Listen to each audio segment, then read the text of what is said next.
أربط شهادة بالبنك الأهلي لمدة عام واحد أم أربط حساب توفير بالبريد، أيهما أفضل؟ تعال نشوف التفاصيل. بس قبل ما نبدأ الفيديو يا ريت تدعمنا بلايك للفيديو وتشترك في القناة وتفعل الجرس عشان يوصلك مننا كل جديد، وما تنساش تاخد جولة في القناة فيها كل ما يخص البنوك واستثمار أموالك أفضل استثمار. ما تنساش تشارك الفيديو على كل أصحابك لتعم الفائدة. تعال بينا نشوف الفيديو الجديد. كتير بيسألونا في القناة، هو في شهادة في البنك الأهلي بتصدر لمدة عام واحد بعد إغلاق الشهادات الاستثنائية الأخيرة بالبنوك؟ طب أنا حاطط فلوسي في دفتر توفير ببريد، هل هو أفضل عائد أم البنك الأهلي حاليا؟ أولا تعال نشوف الفايدة في البريد بتصل كام، وكتير من العملاء بتستثمر أموالها في البريد وذلك بسبب سهولة التعامل كثرة المنافذ. طب تعال نشوف الفايدة في البريد كام عند استثمار مبلغ وليكن 50,000 جنيه في دفتر توفير. الفايدة في البريد بتكون سنوية، العائد عليها بيكون 7%. يعني لو استثمرنا مبلغ 50,000 جنيه في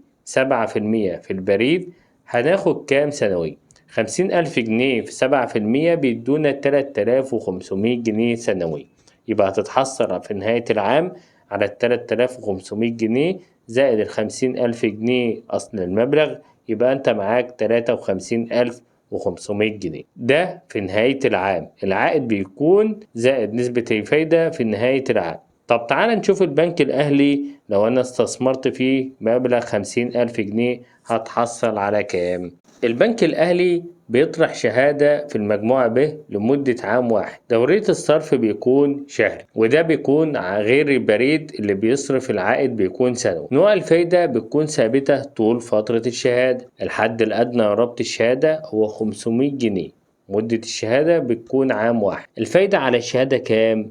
11.5%. الفايدة كانت في البريد 7%. طب تعالى نستثمر مبلغ 50,000 جنيه، هحصل على كام؟ 50,000 جنيه في 11.5% سنويا هتحصل على 5750 جنيه. أما شهريا هتتحصل على 479 جنيه شهريا. يعني البريد بيتحصل على 3500 جنيه سنويا، أما البنك الأهلي بتحصل على 5750 جنيه سنويا. والبنك الأهلي بتقدر تصرف العائد بتاعك شهري هو 479 جنيه، وهو ده الفرق ما بين البريد وبين الشهادة في المجموعة ب حاليا في البنك الأهلي. وليك حرية الاختيار. وما تنساش في التعليقات تقول لنا ايه أفضل عائد ما بين البريد وبين البنك الأهلي. وما تنساش مشاركة الفيديو على كل أصحابك على السوشيال ميديا لتعم الفائدة. وما تنساش الاشتراك وتفعيل الجرس واللايك للفيديو عشان يظهر لك الفيديو القادم هام جدا.